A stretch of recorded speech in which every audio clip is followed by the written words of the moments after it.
Hi folks, welcome to the Prepared Homestead. This is Travis. Thank you all for stopping by to watch. Well, we've got the first round of this winter storm they've been telling us about. As you can see, this is actually not snow. This is sleet. We were supposed to get some ice and freezing rain and then sleet. And we got really lucky. We got very little actual ice. There's just a tiny little bit on the trees, which is good because any of you kind of know here in the Ozarks, we have that danger, that risk of an ice storm coming through and knocking out power for large regions. It's happened several times, but looks like, at least in this area, so far all we're getting is this sleet. They're saying that by this afternoon, early evening, we're going to start getting snow, and they are still predicting for my area around a foot of snow by tomorrow evening. So we still got some fun stuff left to do around here. I mentioned, I think it was in my Patreon video yesterday, but it could have been YouTube. I don't know. I'm getting old and I don't remember things that well. That this is a great time to get out and train, okay? Getting out there and putting your skills to the test, putting your gear to the test, and using a winter storm, if that's what you're going through, as just a training scenario. Because you know how things go. The worst stuff always happens at the worst possible time. So make sure you're ready to go into action when the weather's really bad. Let me take a sip here. Splashing it all over. This is Expedition Joe coffee. Really good stuff. Guy's a listener, makes this stuff. If you're interested in it, there's a link down in the description below. But man, it's good stuff. It really is. Very fresh, small batch roasted. Anyway, so I wanted to talk to you today. This is one of those how to survive videos. And I think my plan is occasionally make these more in the morning, kind of a how to survive series, and then the afternoon videos, daily videos, those are just current events, how to get ready for whatever's happening. So today I want to talk to you about how to survive with kids. Last week or so I talked about how to survive if you're elderly. Today, how to survive if you have kids. I get this a lot. I get this a lot from younger couples. Maybe they're just starting off with their families. Maybe they have babies, toddlers, young kids, and they're new to the whole prepping and survival mentality. They're new to it, and they're a little scared. They're a little scared because, well, I can take care of myself, and I know I can endure a lot of stuff, and I can learn to do things, but what about my kids? I mean, kids they're fragile. We have to take care of them. They're like a fine little piece of china, and we can't let them get injured. And in a world that's going to get really bad and really scary, what do we do with our children? Well, I'm not an expert. I don't have any degrees in raising children, but I've raised several children of my own, and I think that kind of makes me a little knowledgeable. We have 4 children that have grown up and left the home to start their own lives, and we still have 3 left at the house. 2 8-year-old, they're twins. They'll be 9 here in a few weeks, and then we have a 13-year-old. So I kind of know a little bit about kids. And let me tell you, kids aren't fragile at all. In fact, I would argue that kids are more resilient than adults. Don't worry so much about it. Yeah, there may be some things that you need to do along the way a little different if you have kids, but don't worry about your children. They will adjust. And children for eons, they have lived out like this, and they've adjusted. And only until recent times have we put this shelter around our children and made ourselves believe that our children aren't capable of doing anything other than sitting in front of a TV or playing with some Legos or some video games. The reality is that children are much more capable of doing things than what you're aware of. So that's really the first thing to realize when surviving with children. Teach your children now. Start right now. And I understand there's a wide range of age that's possible here, everything from infants all the way up to teenagers. But even at a young age, children are quite capable of doing a lot. Our 8-year-olds, they do just about as much work around here as the 13-year-old. And sometimes they're a little bit more responsible because he's going through that, teenage, how it is if you have teenagers. Yesterday, if you watched yesterday's video, we did some controlled burning here and burned off a field that we're trying to develop. And, it's not too strenuous and dangerous, but it could be. I mean, if it got out of control. So you want to get out there and you want to make sure that you're managing the fire. And I did it with myself and those 3 children, and it went really well.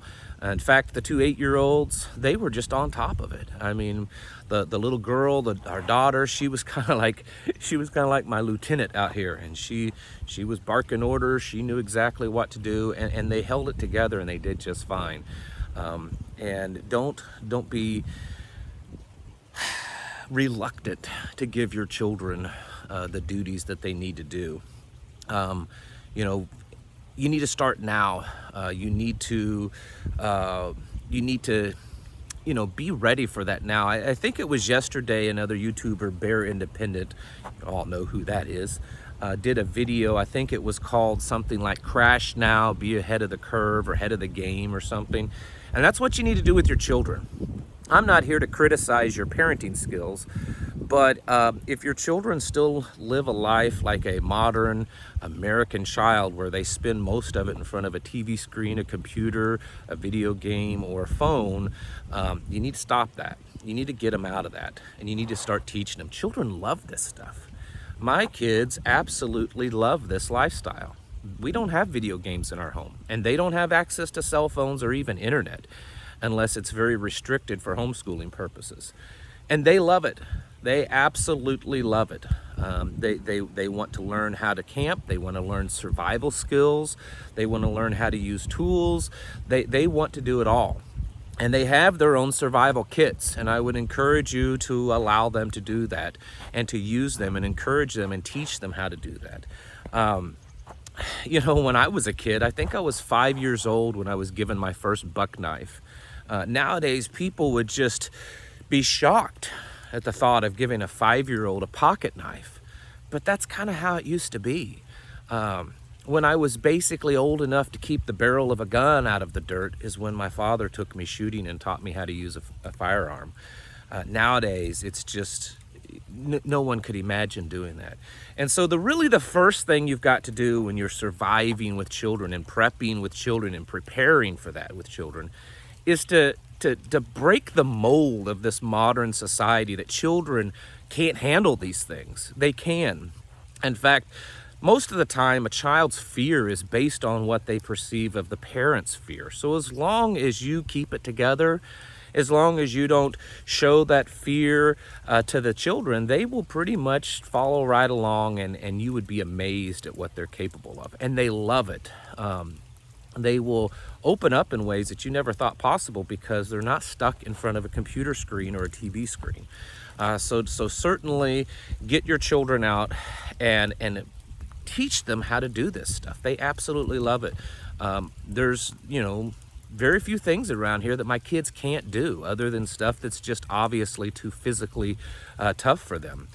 Yesterday after the burn, we moved a bunch of hay, and all 3 of them were right there, and they were right along with me. Could they lift as much as I could? No, not at all. But they were sure trying, and eventually they will.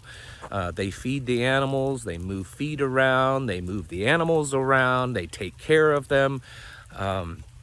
Don't hold your children back when it comes to this lifestyle. And it's the same way with surviving and camping. Children absolutely love it.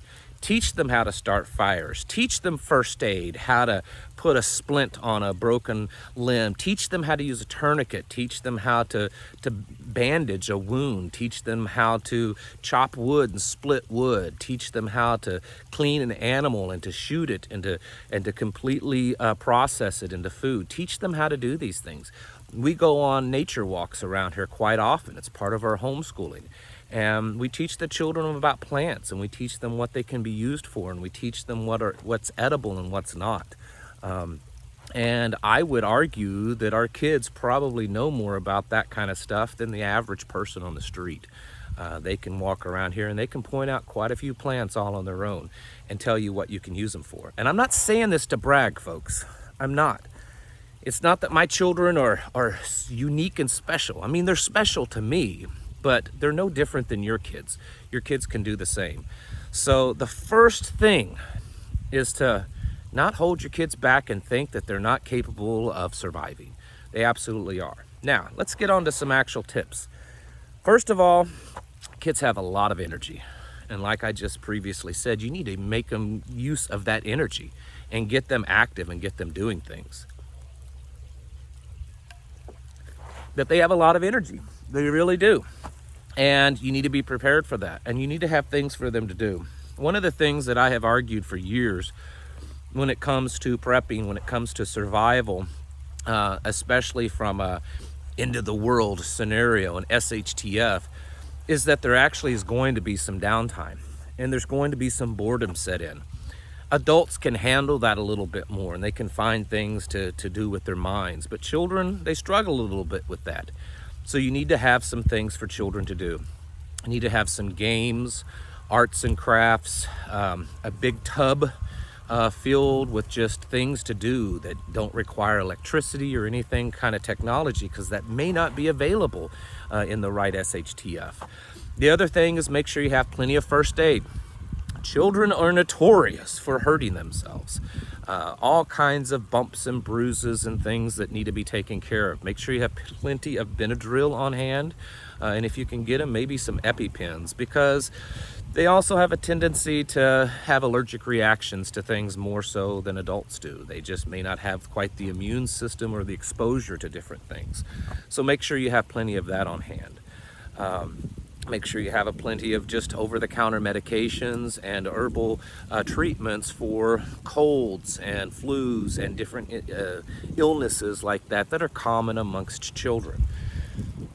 Now, with babies or infants, that's usually where people really worry. And honestly, I don't think it's much different. You know, humans, for many, many, many years and millennia, at times have lived like this, have lived very primitive, or have lived without modern conveniences. And people had babies, and people raised those babies into children. Be prepared to have your child around you all the time. If you have a baby, if you look to like the more primitive cultures, they wore their babies on them. They had the wraps where they carried their babies on them at all times. If you don't have something like that, you definitely should, and you should get used to using that, because if you find yourself in an SHTF scenario and you have a baby, that's probably going to be the best way to do the things that you have to do and take care of your child. Try to look at more of the natural stuff.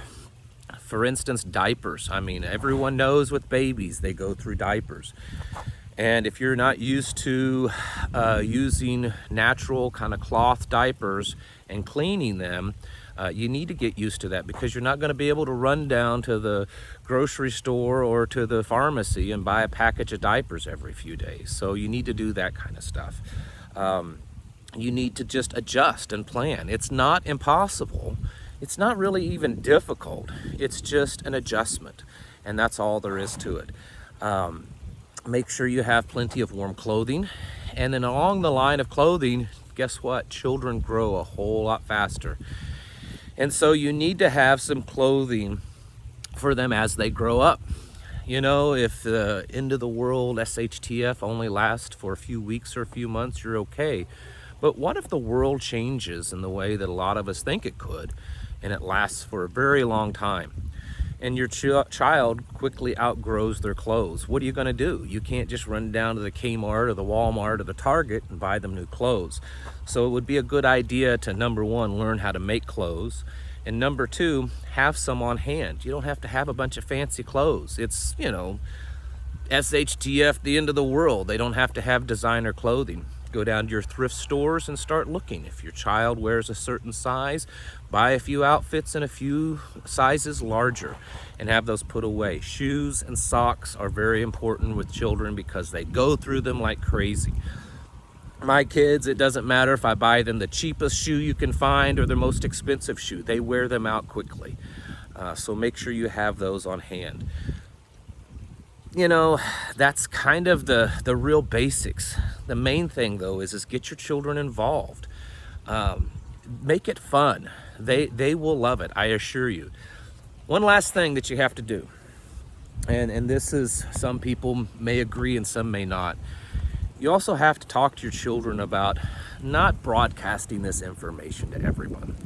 I'm not saying to teach your children to lie, but in much in the same way that most people teach their children to not talk about family business amongst other people, you need to kind of do the same thing with this. You don't want your children out in public or around other people that you don't know or may not trust talking about what you guys do, and that you have guns, and that you stock up on things, and that you're preparing for the end of the world, and that the children are involved in all this kind of stuff. Some people just may not set well, and it's not a good idea to broadcast that information. So it's always good to teach your children to keep that kind of information within the family. Teach your children and train them, not just teach them how to do things, but actually train them. Do evacuation training drills, what to do if there was a fire or if something bad happened and they had to quickly leave the home and go to a secondary location on the property. Have bug out bags for them and teach them how to use them. Our children have them, and you have to set them up a little different than an adult, but they need to have food, they need to have some clothing, a little survival stuff, so a little first aid, and a little activity pack to put in there. And teach them how to do all that kind of stuff and what it's all for, and do a little training on that. It doesn't hurt, it's fun, the children will love it, and you know what, there's an added benefit, is it really brings the family together. So if you have children and you're prepping, you're prepared, you're trying to get ready for all the stuff that's going on, don't worry, because they will fit right in. It will be all right, trust me. Our children, we do not consider our children a hindrance at all to the things that are happening and what will happen. In fact, they're very much a valuable asset to this property because of the stuff that they do. And there's a lot of times that I would say I couldn't get as much done if I didn't have them. So don't be so worried. Just learn to kind of change your way of thinking. In other words, get out of this modern mindset, and then also just teach them and get them involved and show them what you do. And before too long, they might know a little bit more than even you do about things. All right, folks, thank you all for watching. I'll catch you in the next video.